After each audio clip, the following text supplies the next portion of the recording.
Africa Content TV.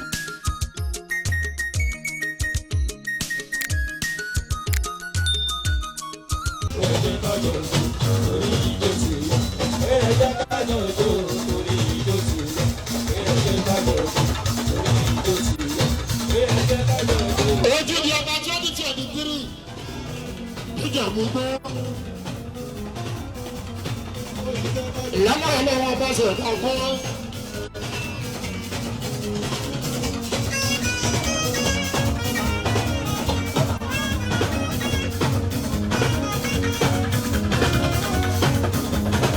Nada nada seri mo yo si mama.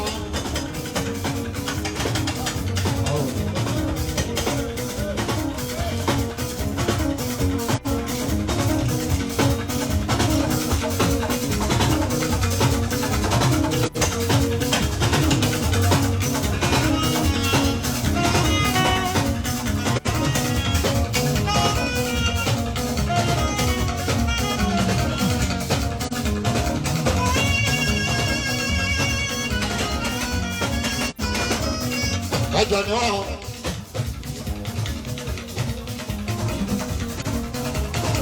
Ìjẹ̀bú gbé wà lára ìta ọdún ṣòro.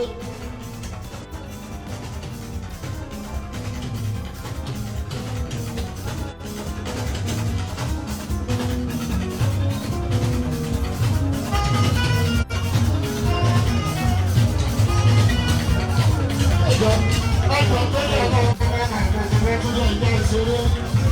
Ẹjọ́ ẹjọ́ ìṣòro náà. Ẹjọ́ ìjọba bá ẹ sọ ọmọ àpòlé. Tí o ní àwọn ojú ọ̀nà. Eré kọ́nsáàtì. Ẹjọ́ tó yọ ọjọ́ ẹjọ́. Wọ́n ní ká wọ́n ṣe fún gbogbo èèyàn láì gbọ́ wọn lọ.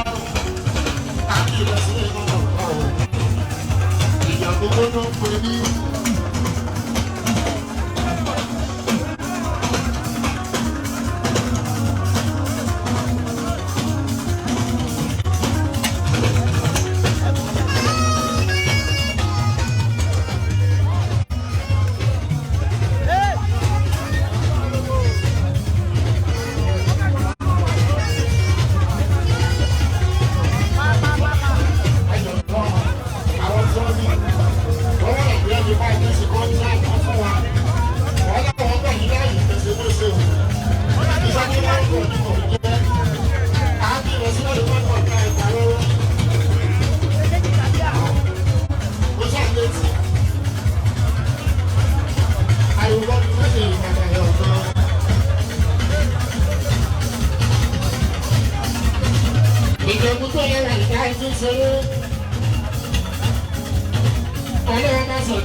ẹ̀yìn tún ni wọ́n máa jẹ ìdí pẹ́.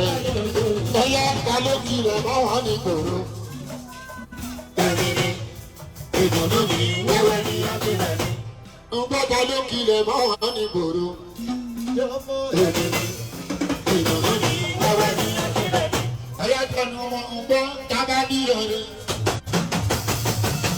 Ẹjọ́ yẹ wọ ìdùnnú fún ti bàbá àyíká. Ìbámu sí láre ló ń bẹ̀. Ọmọ ayé ti ní ìgbàdùn.